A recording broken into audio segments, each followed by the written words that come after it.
Hello friends, I am Shantanu, your coach, and today I am going to start Foreign Trade Policy 2015. It's a fast track review of this policy. It will be very helpful for those students who have not covered this policy till now, or for those students who have joined the classes but still are confused about the foreign trade policy. Let's first see the legal basis of foreign trade policy.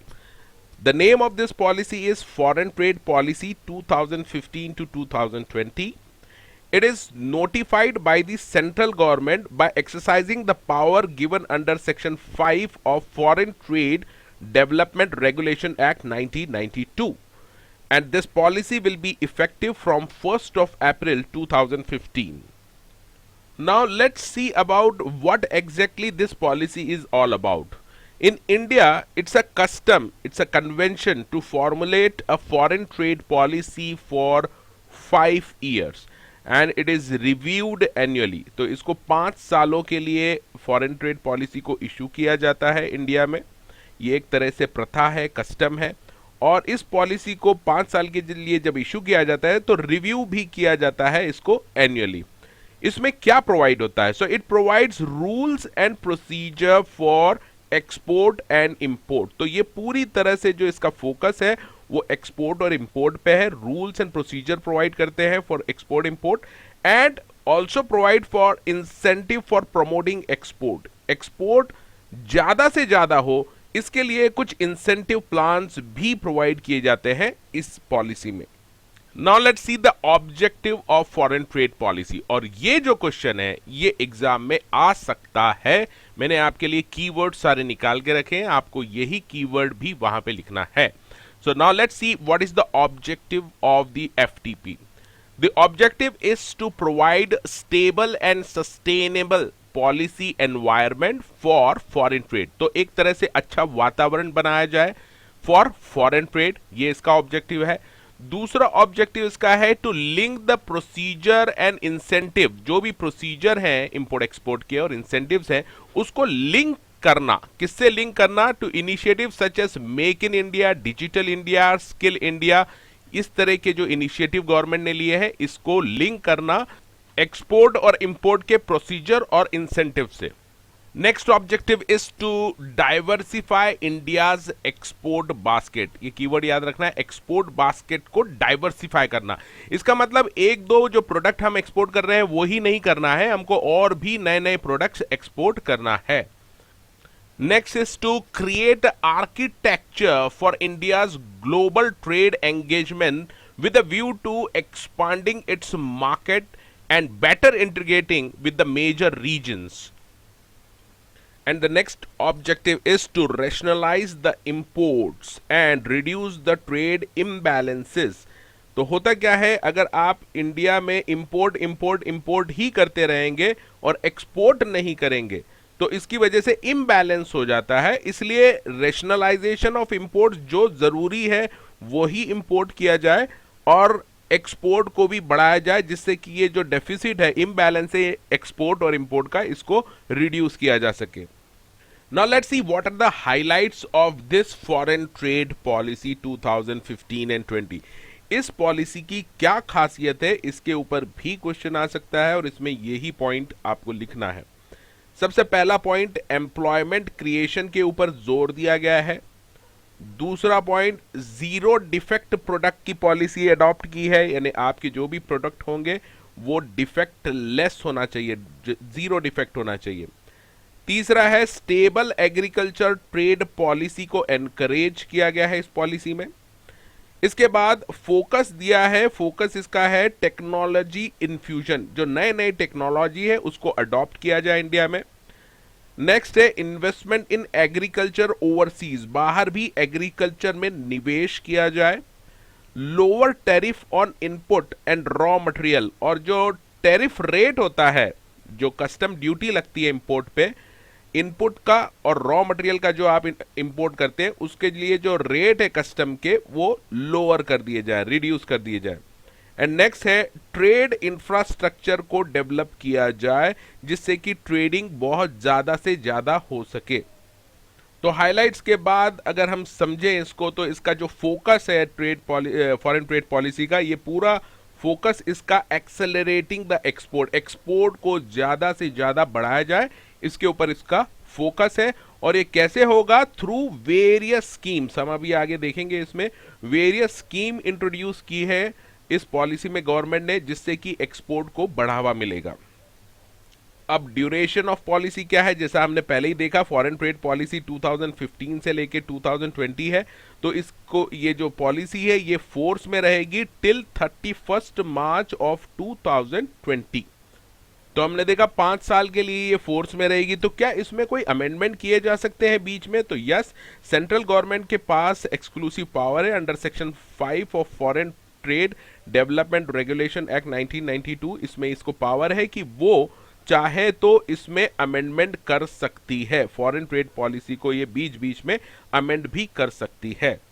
अब बात करते हैं transitional arrangements की। Transitional arrangement होता क्या है, पहले वो समझ लीजिए।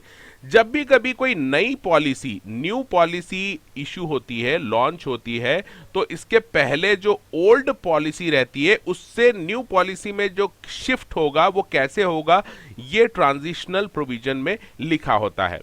तो यहां पर ट्रांजिशनल प्रोविजन में साफ साफ लिखा है कि कोई भी लाइसेंस, ऑथराइजेशन, सर्टिफिकेट जो पुरानी पॉलिसी में इशू हुए थे वो इस पॉलिसी में के आने के बाद भी वैलिड रहेंगे, जब तक कि उनको खारिज नहीं कर दिया जाता।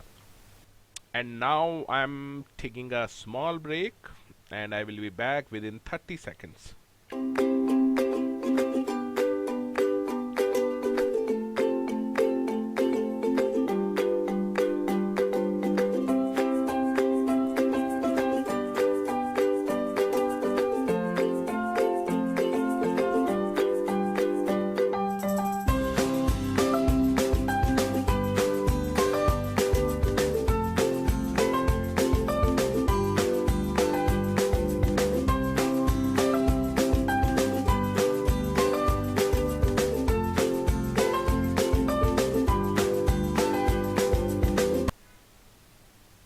Now let's see some important definition which can be asked from foreign trade policy chapter in the exams. First, see actual user. He is a person who is authorized to use the imported goods in his or its own premises which has a definitive postal address. तो ये जो line जोड़ी उन्होंने definitive postal address, ये आपको याद रखना है और एग्जाम में भी लिख के आना है। Now see, actual user industrial is a person who utilizes the imported goods for manufacturing in his own industrial unit or manufacturing for his own use in another unit, including jobbing unit, which has a definitive postal address. Now see, actual user non-industrial. It means a person who utilizes imported goods for his own use in any commercial establishment, any laboratory, any service industry which is having a definitive postal address. So in all the three definition of actual user, you have to remember he is a person, and you have to write either natural person or a legal person like company or firm who utilizes imported goods for his own use. Now see, AEZ. AEZ means Agriculture Export Zone notified by DGFT, that is Director General of Foreign Trade.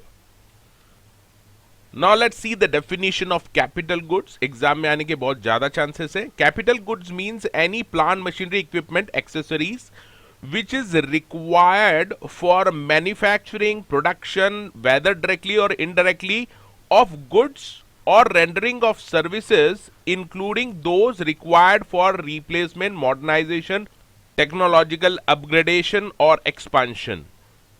यहां पे आपको याद रखना है कि capital goods include packaging machinery and equipment also, and capital goods may be for use in manufacturing, mining, agriculture etcetera, as well as for use in the service sector.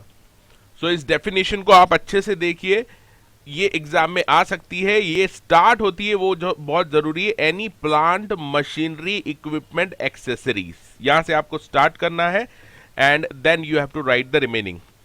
Now let's see the counter trade. Definition of counter trade. Counter trade में आपको याद रखना है, यहां पर आप balancing कर रहे हैं, इंपोर्ट और एक्सपोर्ट की बैलेंसिंग करना.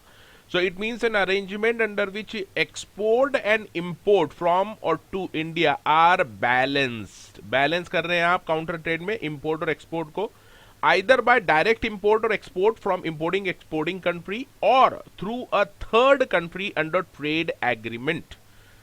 Export import under counter trade may be carried out through escrow account, buyback arrangement, barter trade or any similar arrangement. Balancing of export import could wholly or partly be in cash or goods or services.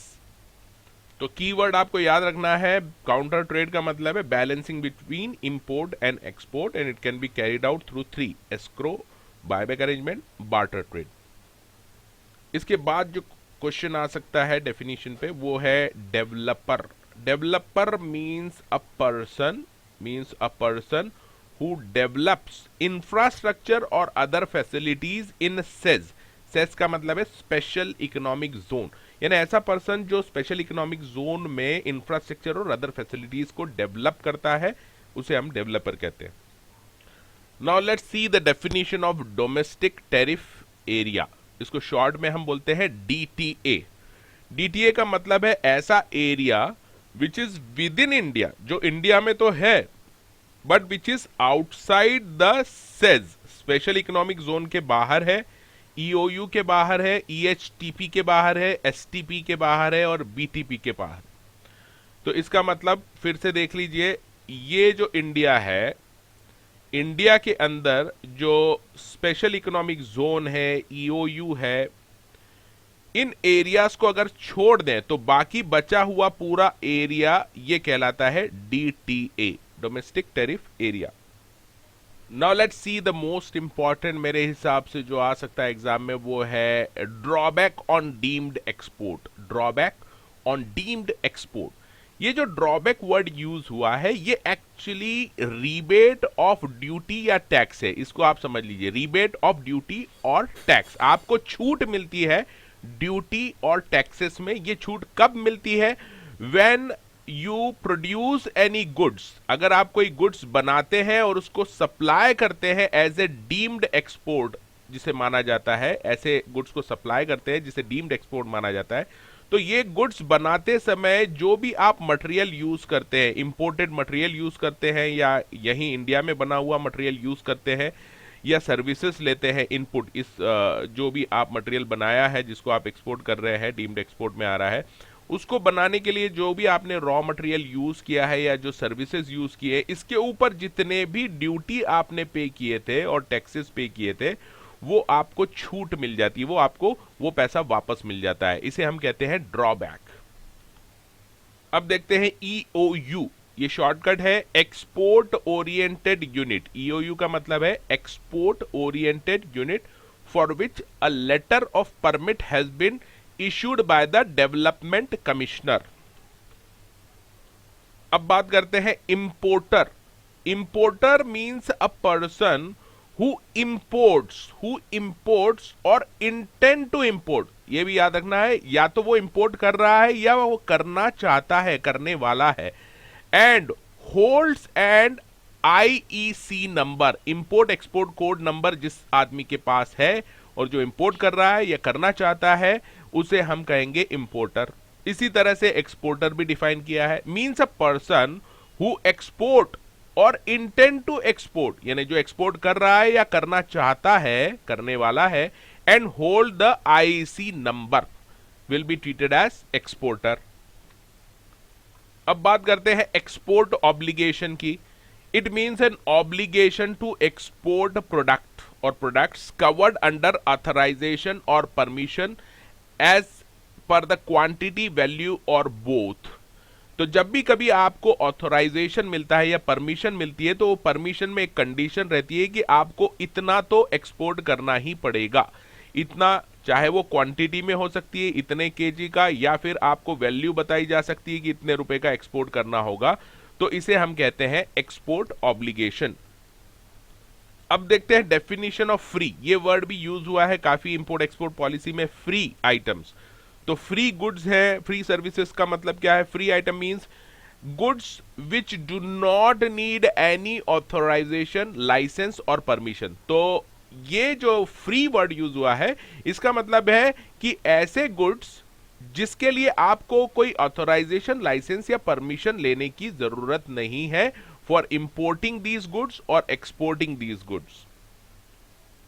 अब देखते हैं FTP. FTP means foreign trade policy. इसके बाद देखिए ITC, इसके ऊपर question आ सकता है, short note. ITC means what? ITC एक कोडिंग सिस्टम है और जिसका फुल फॉर्म है Indian trade classification. Indian trade classification harmonised system. ये 8 डिजिट का कोड होता है और इसी को हम कहते हैं आईटीसी। इसके बाद जो टर्म डिफाइन की है वो है jobbing. Jobbing means a processing working upon raw material और semi finish goods supplied to a job worker so as to complete a part of process resulting in manufacture or finishing of article or any operation which is essential। तो इसको आप अच्छे से समझ लीजिए, ऐसे definition से नहीं आएगा। मान लीजिए आप कार मैन्युफैक्चरिंग कर रहे हैं, तो कार मैन्युफैक्चरिंग में एक प्रोसीजर होती है पेंटिंग की। इस कार के ऊपर कलर कराया जाता है। तो ये जो मैन्युफैक्चरर है ये कलर नहीं करता, तो ये किसके पास भेजता है इस आइटम को, इन कारों को? जॉब वर्कर के पास। जॉब वर्कर के पास, जॉब वर्कर के पास, यानी ऐसा पर्सन जो केवल पेंटिंग का काम करता है। तो ये कार को पूरा बनने के लिए ये प्रोसेस जरूरी है। तो ऐसा ये जो प्रोसेस करता है उसे कहते हैं जॉब वर्कर, और इस प्रोसीजर को, ये जो प्रोसेस है जो जॉब वर्कर करता है, इसे बोलते हैं जॉबिंग।